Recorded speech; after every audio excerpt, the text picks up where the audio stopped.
Joy, let me tell you something, and everybody at Cadillac of Jackson, you did that. Look at this thing, man.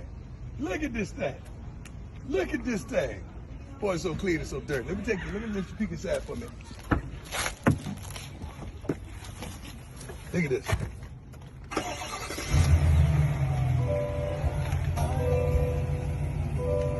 Yeah. Cadillac of Jackson, I love you and I appreciate you. God bless you.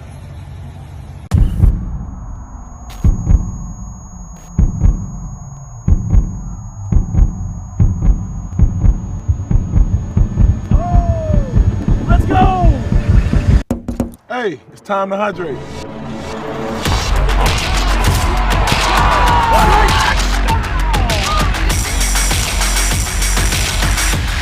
Best kept secret in sports, no longer a secret.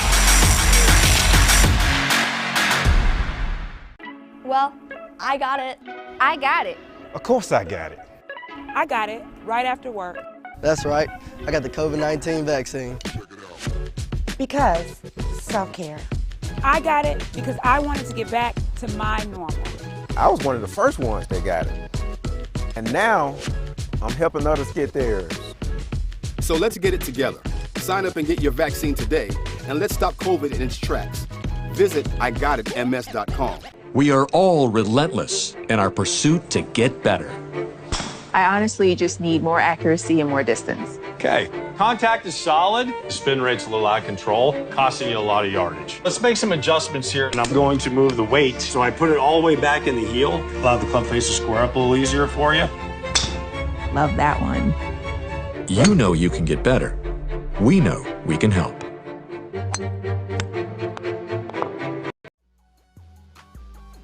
This is the Dean of the College of HBCU Sports, Kenyatta Cavill of Dr. Cavill's Inside the HBCU Sports Lab with Mike Washington and Charles Bishop.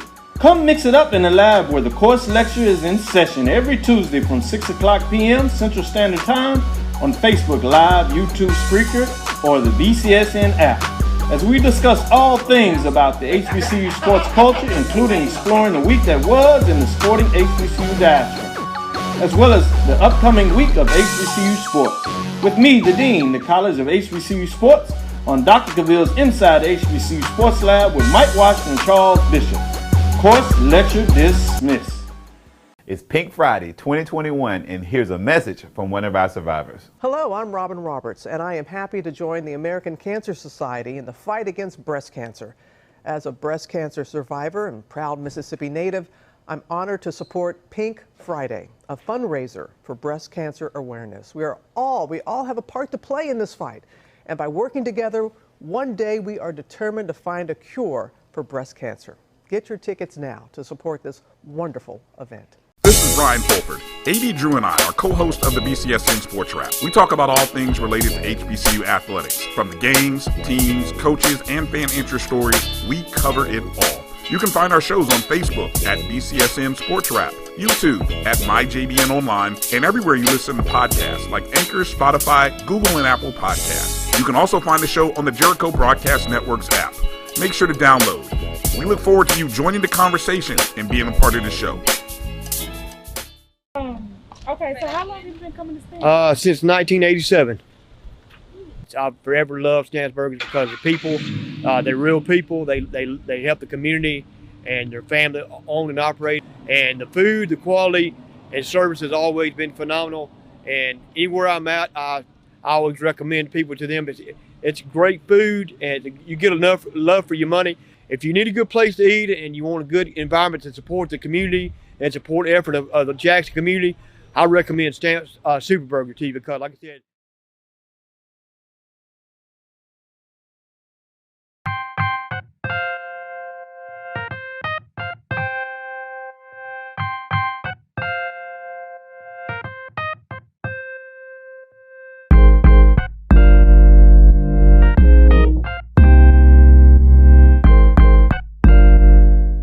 Well, I got it. I got it. You already know. I got the COVID-19 vaccine. I got it because you can only do prom once. I got it because my team got big buzz this year. I got it because my white needs all the help he can get. I got it because this school year is going to be awesome. I got it because I missed my friends. Sign up to get your vaccine today. Find out how at igotitms.com.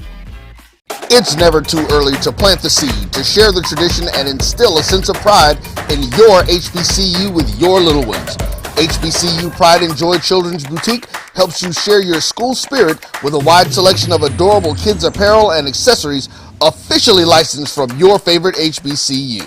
Visit hbcupridejoy.com and follow us on all social media at HBCU Pride Joy on Facebook and Twitter.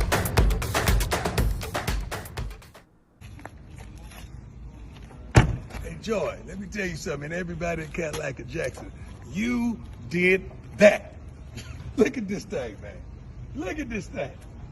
Look at this thing. Boy, it's so clean and so dirty. Let me let you peek inside for a minute. Look at this.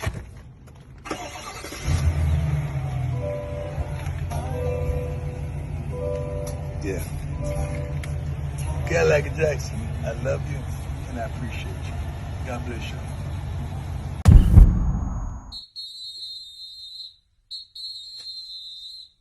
Ladies and gentlemen, boys and girls, and for all those who's listening and watching it from around the world.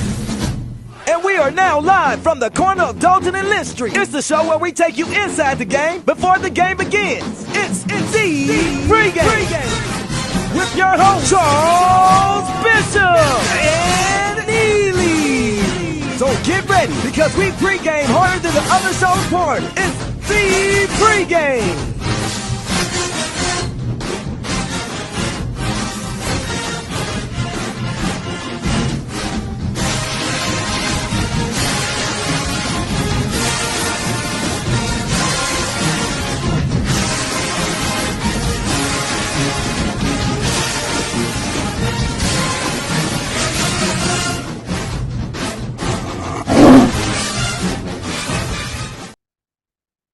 Well, it's game day. Welcome into Jackson State Game Day. It's the Pregame Show, Bishop and Neely, and we get ready to head down to Norman, Mississippi. It is the rivalry of all rivalries, Jackson State versus Alcorn. We're coming to you live from the Team Hotel.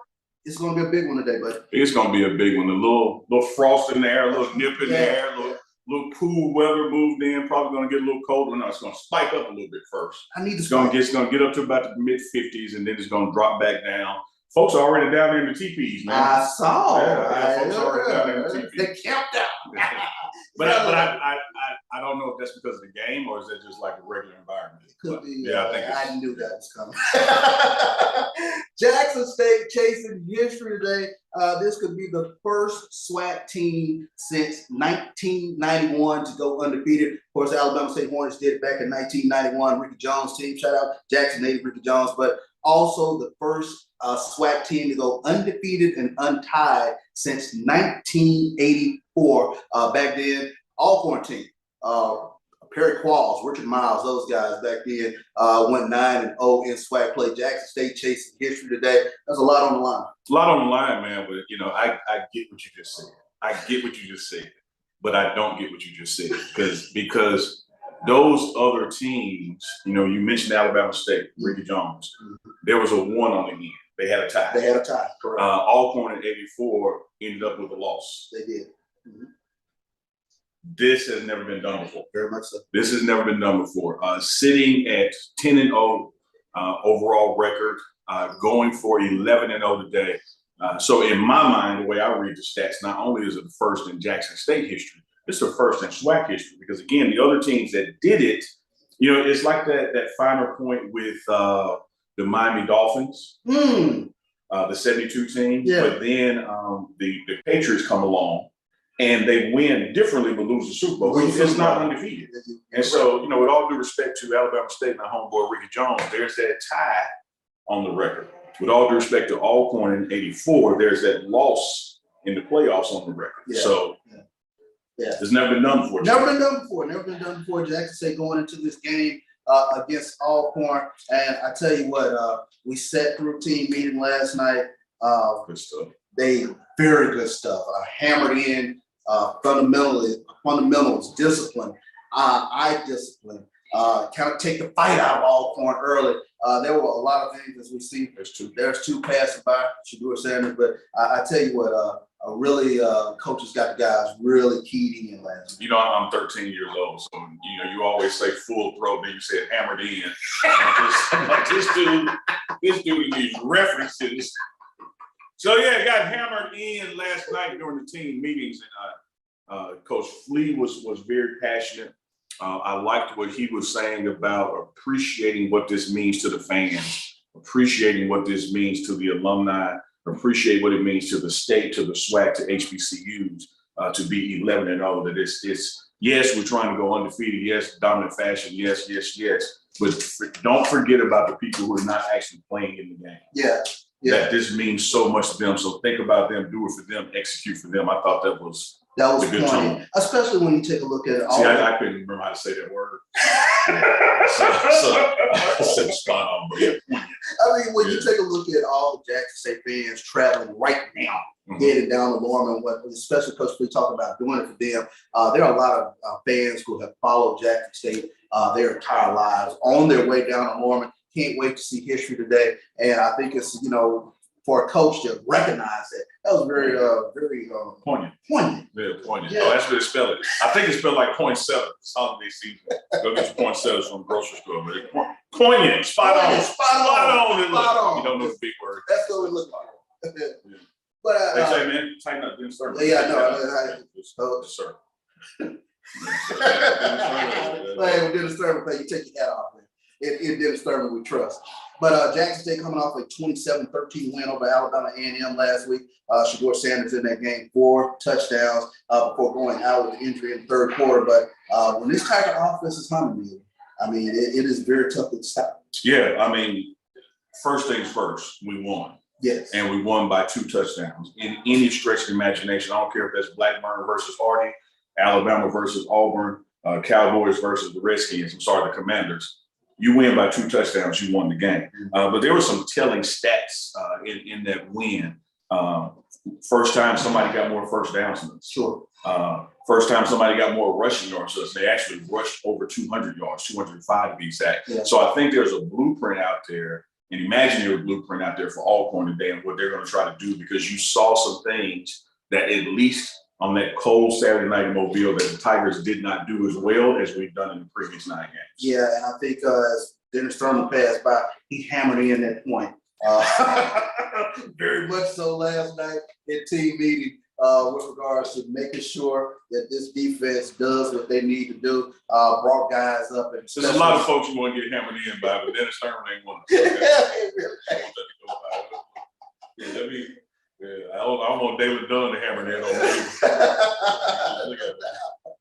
Well, as mentioned, a lot of history being chased today. Shador Sanders going for the single season Jackson State touchdown passing mark. And man, we got to bring in one of the best quarterbacks that has played for Jackson State. Robert Kent, man, welcome into the pregame show, man. It's great to see you, bro.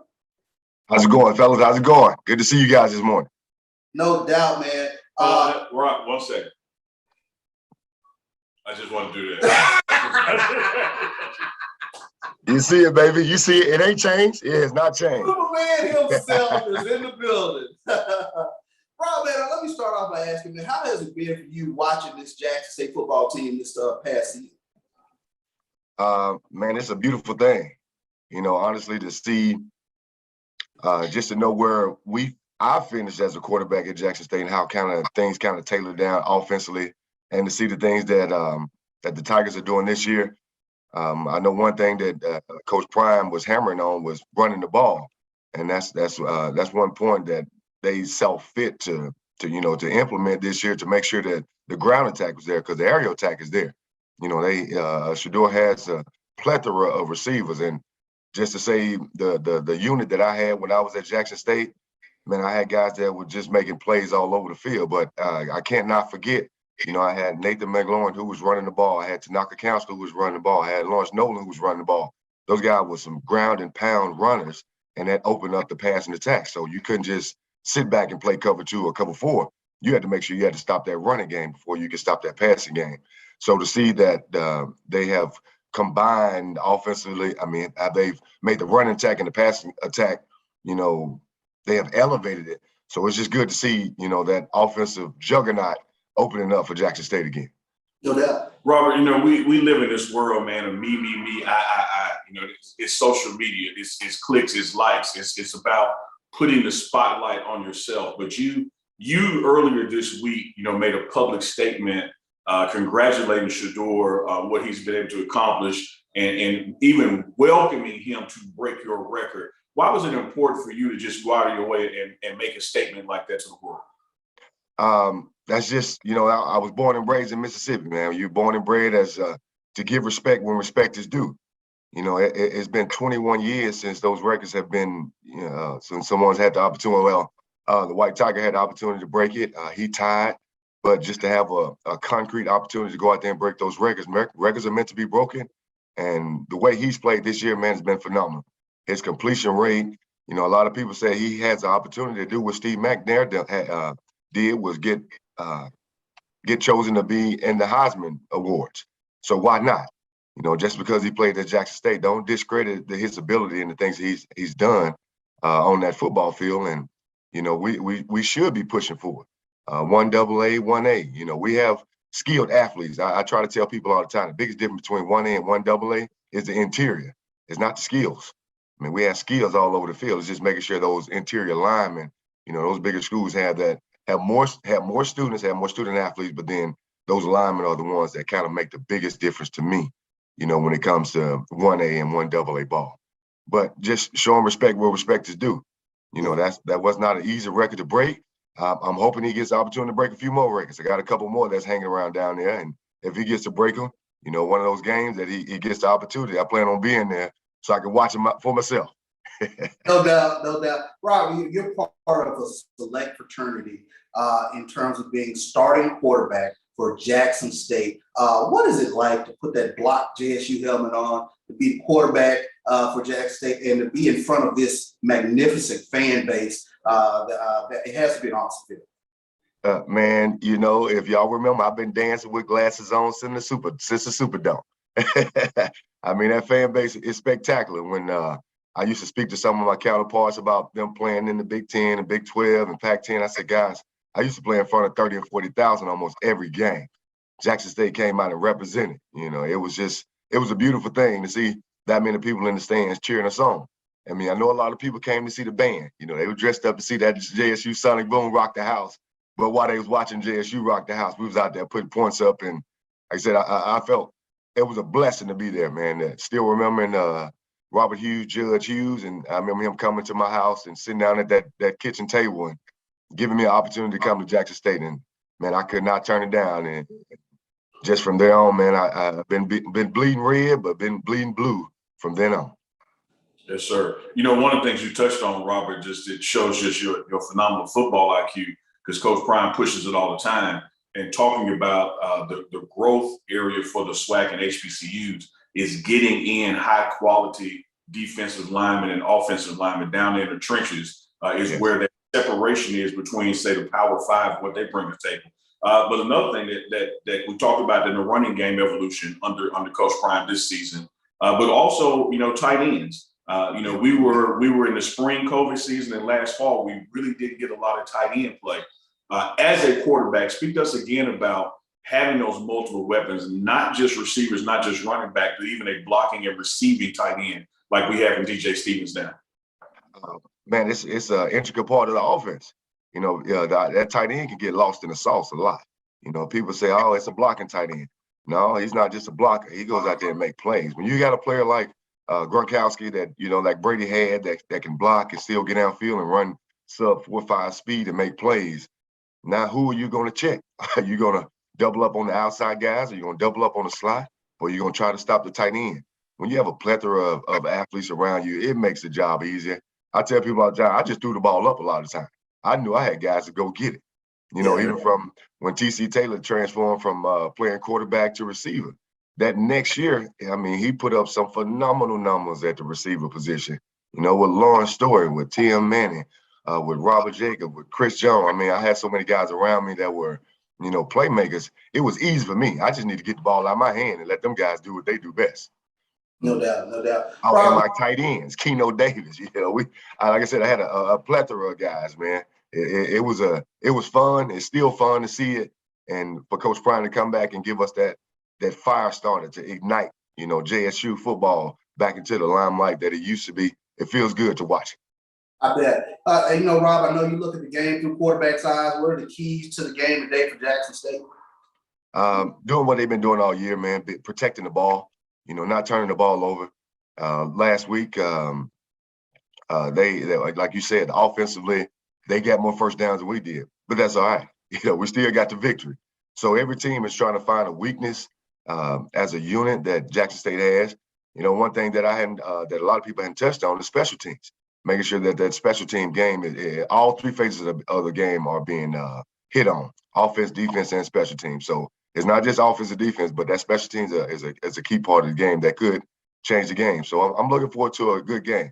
A lot of people don't know that Coach McNair actually, he trained me when I came out of college, coming out of JSU. Wow. Yeah, when I was getting ready for the combine, he was training me for the combine. So, you know, there's some memories there, you know, to see him to go against Jackson State. And I know he's going to have a game plan ready for us. But as long as we keep our nose to the ground, run the ball like we know we're capable of doing, and Shador continues to do what he's doing as far as spreading the ball around the field, I'm looking forward to JSU coming on top, at least by 2 touchdowns. You know, one of the things you touched on, and Alan Ricard, special teams coach, just walked by, is the impact of special teams. And I would submit to you, Robert, and the fans out there listening, that whether it's Shador, the receivers, the running game, that the most improved aspect of Tiger football from last season now is special teams. You know, Mata, we call him Automata because he gonna know Mata where he is, he gonna make it. Getting deep punts with Sam's, and then the guys going out there, the gunners, and covering and getting down there and guaranteeing some advantageous field position. So you're putting the offense in a good situation, or the defense, as it were, in a good situation. What does it mean as a quarterback to go out there and knowing I ain't got to do this by myself or do it 90 yards? I'm already starting off with the math on my side. Oh, you know, it gives you a vote of confidence. And that confidence that I used to have in my punter or my field goal kicker, you know, it makes them feel even better about going out there doing their job. A lot of times kickers get lost in the sauce, and they're never thought about until that prime time field goal needs to be made, or that prime time change of field punt that needs to be made.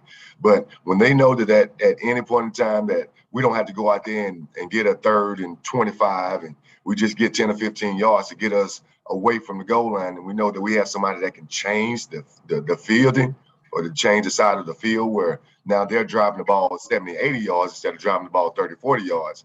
You know, it lets the defense have a little more confidence. All right, guys, let's go out here and stop them. Let's go change the game right here, because I know what my punter is about to do, or I know my field goal kicker is about to make this extra point or this field goal, and we can be able to go out here and kick the ball off and go play defense again. But we can't get, because the thing is, we talked a lot about offense, but man, that defense, well, I tell you. We hit it there. We hit it. We get it. Exactly. I mean, you dovetail right into where I was about to go, man. Take a look at this Jackson State defense. It is the best in the nation. I can't even say one of the best, but it is the best in the nation. But when you take a look at these guys flying around, man, what is it that you see on the defense side of the ball?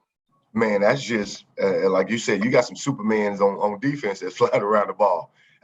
The plays that's being made, and to even be in the talks of one of the top defenses in the nation when Jackson State is known for offense, man, that's a pat on the back right there. That's a pat on the back for the coaches who've gotten the talent and the athletes that's in there. That's a pat on the back for the athletes who are going out there making plays day in and day out. I know the daily grind of playing college football. I know the daily grind of trying to stay healthy entire full season.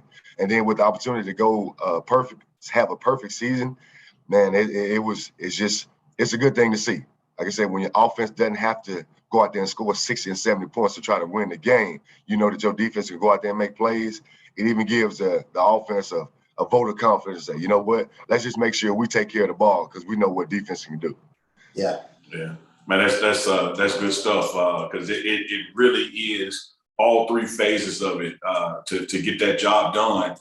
Now, here we are, Soul Bowl day. Yeah. You know, and Robert, you finished with almost 12,000 yards passing, 104 touchdowns, 4-year career here at Jackson State. But what did the final game of the season mean for you when you knew it was time to play Alcorn? Man, first of all, the season wasn't going the way we wanted the season to go. So to just go into that last game, it was more of a, man, it's finally over. You know, it's finally coming to an end, so just lay it all on the line. You know, whether you're a freshman, a sophomore, a junior, or you're a senior, that, you know, we know that these guys have an opportunity to go into the SWAC championship and hopefully play a bowl game, you know, if things work themselves out. But to go into that Alcorn game, that Capital City Classic, where, you know, it means so much. I mean, entirely so much to just JSU and Alcorn, because if Alcorn somehow try to sneak out a win, it'll change their whole season.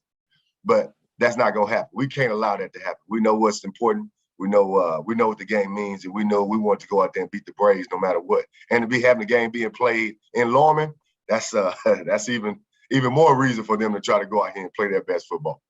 No doubt, man.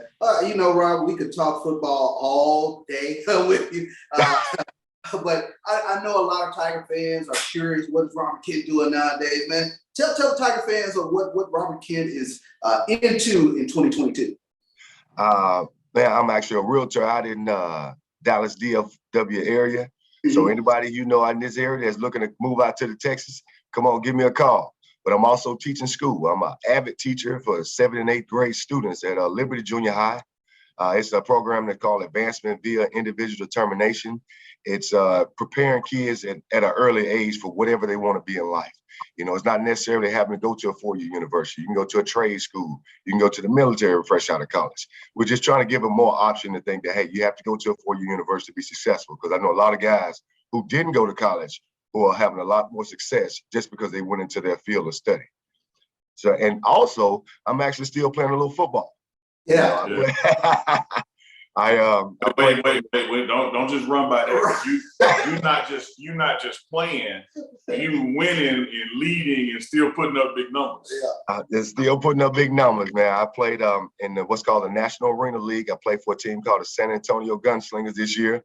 I had to let people know, man. I used to take off my helmet. I had some guys that look at me. I'm like, man, you look like somebody's uncle. But I'm still out here making plays. Hey, man, everybody want to talk about Tom Brady still doing it. Robert Superman Kent is still doing it. Still doing it. Actually, I won the Offensive Player of the Year in the league last year, man. I put up over 60 touchdowns. And, you know, but team-wise, we didn't finish the season the way we wanted to. But coach got Coach of the Year. Organization got Organization of the Year. One of my receivers got Special Teams Player of the Year. And I was able to get Offensive Player of the Year. But man, I was still able to do some things out there, man. This cannon still got a little juice in it. One of the things I really appreciated, you know, the Pregame Show on Facebook and Instagram, we reshared your post, your message to Shador. And I was blown away by the number of comments who were calling you coach, saying, hey, that's my coach. Yeah, he coached me. That's my coach. And so, you know, that's one of the things, I mean, hell, you ain't getting older. You still playing. But, you know, when you grow up watching football and then 20, 30 years later, guys you idolize on the sidelines coaching. So to see Coach Robert Kent, you know, I was like, oh, man, he's still impacting all of it. So what is that, you know, because you talk about Judge Hughes coming to recruit you out of Gentry. What does it mean now for you to be impacting young people's lives from a coaching standpoint? Man, I knew what it was like growing up in Indianola, Mississippi, home of B.B. King, baby. Small town, you know, we didn't have any youth football. There was no programs where you can start playing football at 7 or 8. I didn't actually start playing football until I was in the 7th grade. So it took off from there. It was just the mentality that, you know, this is the sport I want to play. So I want to go out here and give 120% to try to get to that next level. So my mindset is to give back to the kids that don't have the means to go out there and go to camp or to go and play football at an early age. So I got a lot of kids, man, that I teach that never played football like myself. They don't even know how to get in the 3-point stance. But just to see their growth between 7th grade and 8th grade and 8th grade going to high school, I mean, it just means something to me to give it back to those that I know that want to do it because I saw myself in that same position when I was growing up. Robert Superman Kent. Robert Superman Kent, man. Indianola Gentry's finest, brother. There it is, right there, the signature move. It's always going to be across my chest, baby. It ain't going nowhere. There you go, man. Always great, man, for you to stop into the Pregame Show, man. Enjoy talking to you, man, and good luck on all your future endeavors, Rob. Hey, I appreciate it, but one more time, I'm gonna give a shout out to those interior guys who giving him time to sit back there and throw that ball, man. Those D linemen that's getting back there, getting those turnovers, they're giving the offensive ball back. Because a lot of times those big guys get lost, man. But the game does not start unless the center snaps the ball. There it is. Center doesn't get the ball to the quarterback, the game does not move. Nothing happens. And so I tell people all the time, we give all the glory and the glamour to the skill guys, but the guys who really, really, really tell the tale of how things are happening offense and defense is that interior. So interior, keep being some dogs, fellas, and keep making things happen. Man, you heard it from there Superman. It is, from Superman. There it is, man. Man, Rob, man, appreciate you stopping by the pregame show. Never. Wait. Before we let him go for it. We got to get your prediction because you won't be on at the end of the show. So you got to give us a number, Superman. What's the final score today?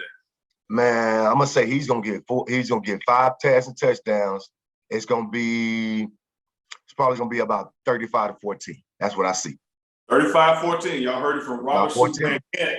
Kent, we appreciate you, brother. Much love and respect, man. The door is open anytime you want to come back and talk Jackson State football or anything else, man. We love you. We're proud of you. We appreciate you, fam. Hey, man, thank you guys so much. Thank you for what y'all doing, man. Keep being a blessing, not only to just JSU, but to the whole world for the message that y'all continue to pass around. No doubt. Appreciate you, bro. Y'all have a great day, fellas. Thank you, man. Go Tigers. Go Tigers. Hey, man. Robert Kent, bro. Robert Kent. Hey, it's hard to we're here end the show right now. I know, right? Exactly. I'll throw if I ain't need these papers, I'll throw them in there.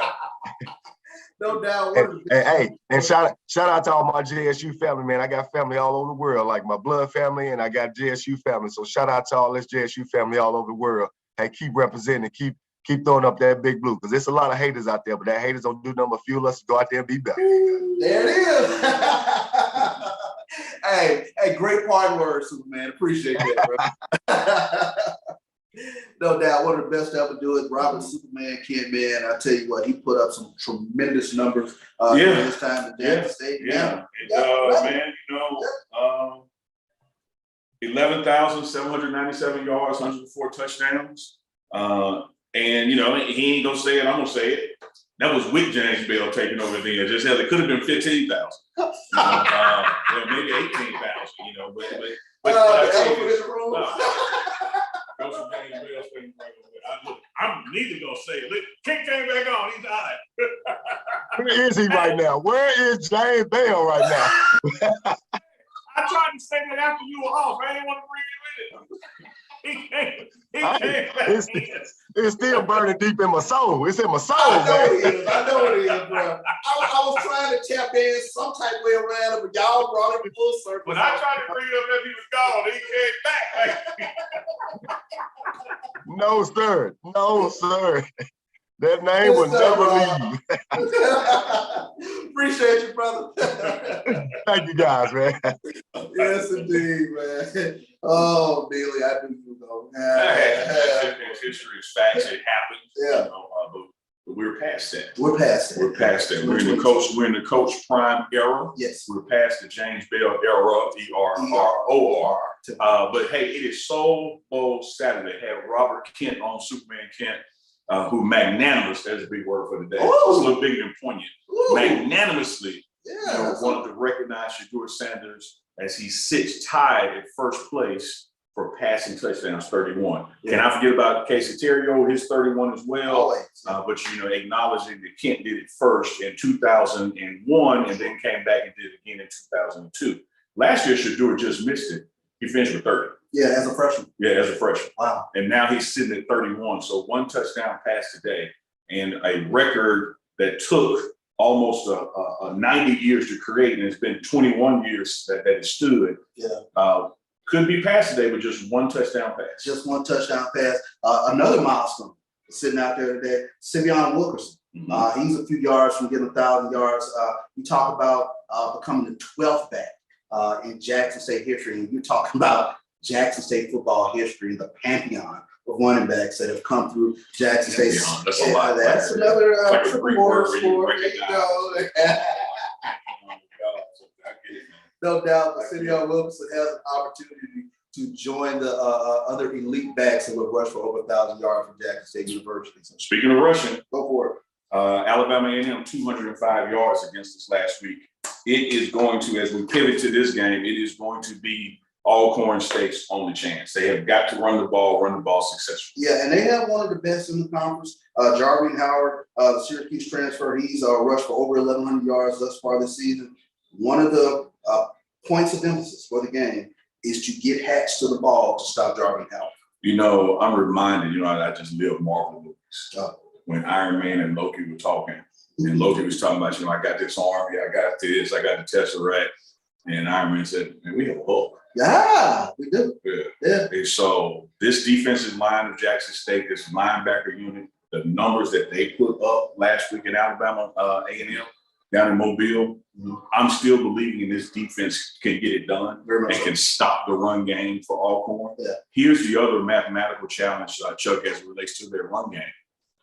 If our offense, with Shedeur Sanders, the QB1, and Savion Brooks and running back and elite receivers, all of those pieces and puzzles to it, if we can get 14, 21 points in the first quarter, they can't afford to run the ball to come back. They're not built to run the ball and catch back up. It has to be a passing game, and passing is what we want them to do. We want them to pass the ball. So it puts pressure on their offense to try to, if we can get up early, to try to drop back and do what we do. Other than some big run that you break one for 40 or 50 yards, to truly go down the field 80 yards running the ball, that's anywhere from 5 to 8 minutes off the clock.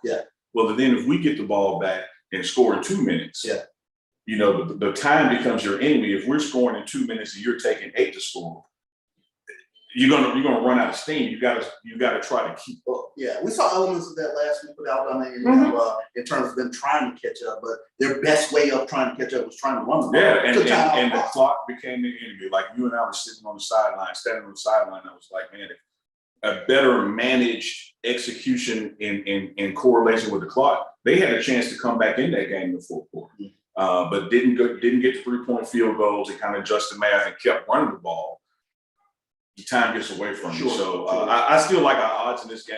I know it's records. We say it every week that we get everybody's best shot, but records truly go out the window when you play Alcorn because there have been many times they were rolling, headed to the SWAC championship, and we sent them there with an L. There have been times we were headed to the SWAC championship and they sent us there with an L. We're going down to Lorman. If you ain't there yet, you probably ain't gonna get there.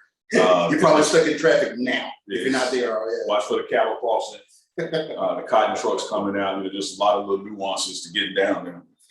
Oh boy, yeah. Hey, but they didn't opt out. They actually played. So kudos to them. Kudos to them. Jackson State, we keep mentioning milestones. What's on the line today? This could be the first time since 2014 that Jackson State go down to Norman and get a W. So that's another milestone that's on the line for our Jackson State Tigers today. But this is normally about the time where we bring in our analyst Brandon Moore that kind of gives us some keys to the game. But those guys actually are going through walkthrough now. So they're going through walkthrough. Turn to Coach Mealy. Team Mealy is 9:15. Let's tell you this. Y'all heard it from Coach Prime. The head man. Neither don't miss no video. So we looking at 9:05 on the clock. I bet this show be over around 9:17. Because hey, go for it. Keys to the game. He's gonna get that quick. Believe that. Keys to the game, man. We touched on some of this earlier and also Wednesday. When you just look at the numbers, I said it again, they made me take stats in college, both parts twice. So I'm always digging into the probabilities, the median, the mean, and the modes of things. Jackson State on the season, man, we've scored 389 points. Alcorn has only scored 215 points. So that's 38.9 we're averaging to their 21.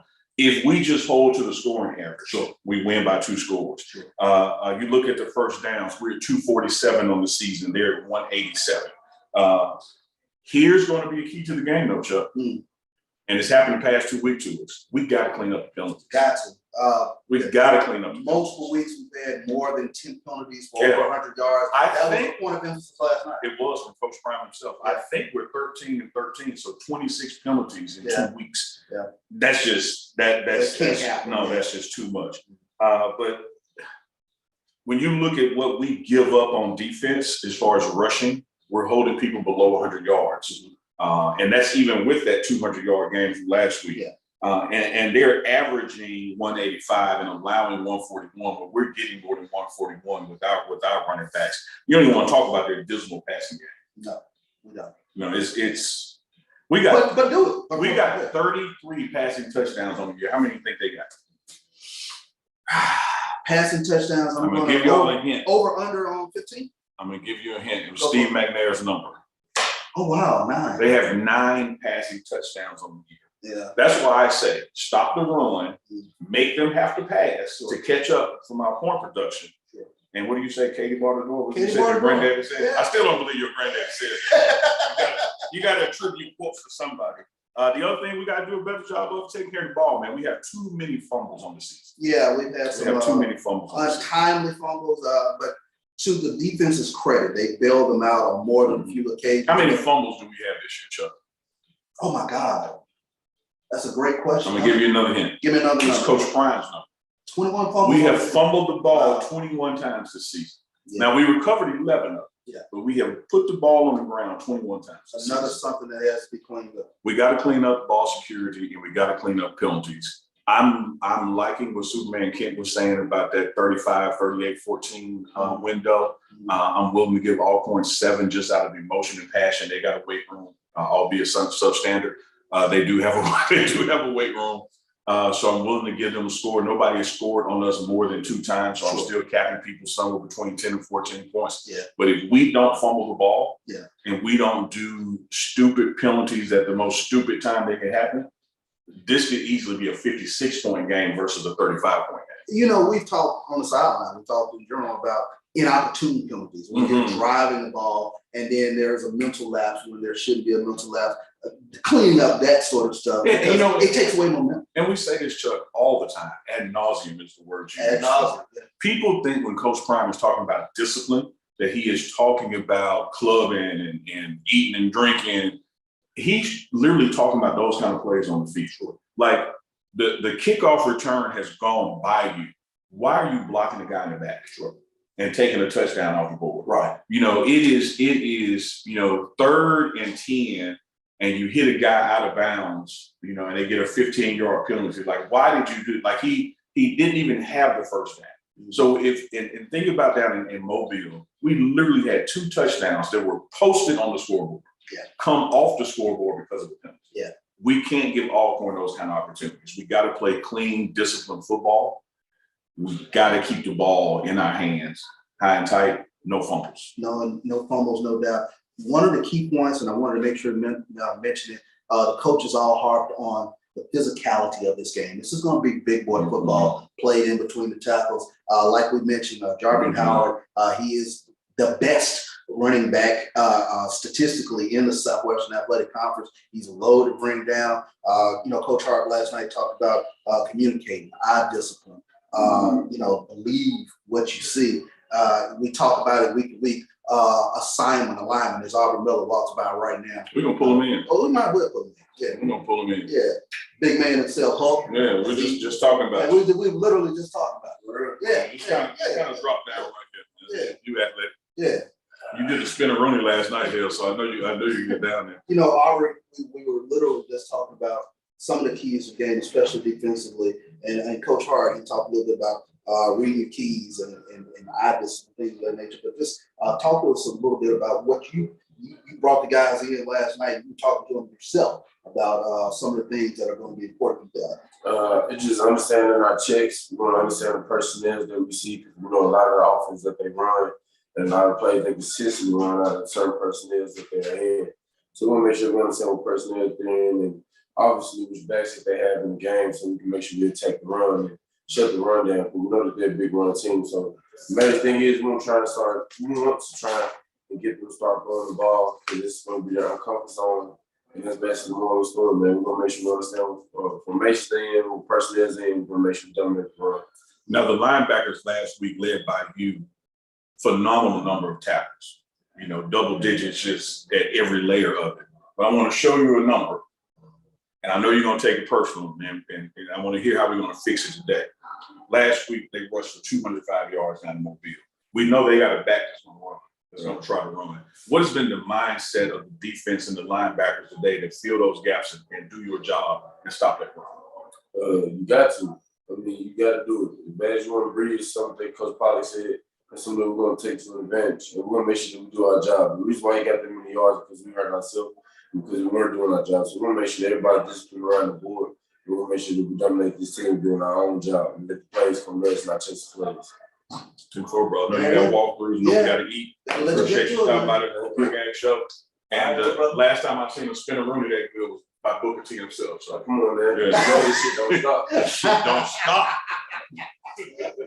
The signature of Auburn Miller, the itch don't stop. Gotta.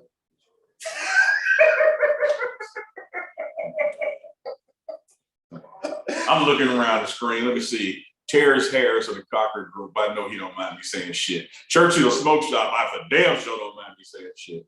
Bio Steel, they might be, but it's at the end of their contract. Chambers and Girl out, they represent us. I know they don't mind. Project Argue we do. So yeah, this shit don't stop. Man, let's get ready to put a pin into it because guys are starting to get active here, walkthroughs here in a little bit. And, you know, I see a couple plates walk by. Yeah, a couple plates walk by. 9:13. In the words of Coach Pride, Deion Sanders, neither don't miss no. Neither don't miss no real. Yeah. Hey, but you heard it first from Auburn, what the things that they have to do defensively today. We expect Alcorn to really try to pound this rock right down our throats, and the coaches know it. Our fans know it. Pregame show audience, they know it. You just got to play big boy football there. And play big boy football. And here's another, I was going to try to find a big word, but I'll leave it alone. Here's another thing we got to keep an eye on. Because you talk about being full throat. We gotta take that crowd out of it. Yes. We gotta take that crowd out of it. Yeah. You know, the energy, hats off to Alcorn Braves. They're gonna bring some energy down there in Norman. Yeah. And if we can get on the board quick, you've seen it in other games. Mm-hmm. You think about week 1 down there in Miami, how loud FAMU was until about after 6 minutes in the game. Sure. And the next time you heard them was they was packing up the instruments. So if we can get them out of the game, if we can send them back to the tailgates after halftime, you know, where they watch the halftime show and just don't come back, that's key, because you don't need them feeding off that energy. Right. You don't need them getting a big run and then the crowd getting into it, getting a score, getting the stop, or getting the fumble. Right. So taking that crowd out of it is going to be a huge part. Yeah, taking that crowd out is going to be a huge part of this. Always a raucous environment down there in Alcorn, Jackson State, and Alcorn, and I'm looking forward to it. But as you mentioned, tremendous fan base, Alcorn fan base. They're going to be loud. You got to take them out early. And they're going to be full of throat, but we're going to hammer it in. And this is where we are starting to get to the conclusion of the show. Of course, we want to thank our sponsors, the Cocker Firm, Chambers and Gala, BioSteel, Project Architect, Churchill Smoke Shop. Man, final parting words from the sage that is Uncle Neil. You know, the railroad is what helped establish the West. Mm. And one of the key things they had on trains in the 1800s, it was that angled pitch in the front of the train. And people say, man, what's that for speed? No, that's for getting cows and cattle off the track. So if you haven't left Jackson yet, go ahead and put that on the front of your car. As you get down 18, that way you can get them cows off the track and get down to the game. That's my part of it. With that being said, toss the notes at the screen. It is the Pregame Show. It is Bishop and Neely. We're out of here. We'll see you down there in Logan, folks. It's 9:50. Ladies and gentlemen, boys and girls, and for all those who's listening and watching it from around the world. And we are now live from the corner of Dalton and Lynch Street. It's the show where we take you inside the game before the game begins. It's the Pregame. With your host, Charles Bishop and Neely. So get ready, because we pregame harder than the other show's party. It's the Pregame.